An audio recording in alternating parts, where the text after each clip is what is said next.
First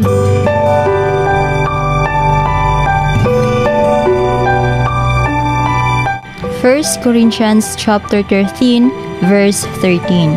And now, these three remain, faith, hope, and love, but the greatest of these is love.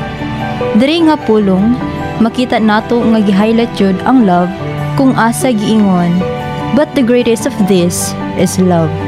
Tungod kay lisod tumanon or buhaton nga mamahimong faithful ug hopeful kung wala kini kauban nga paghigugma. Apil sad niini ang tanan natong gimbuhaton o maski sa pagpakinglambigit nato sa atong mga higala.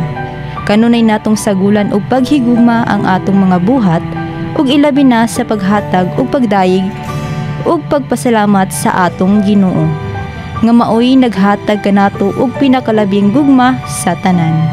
Alang sa DXDC Holy Week Special, kini si Jenny Fonilian.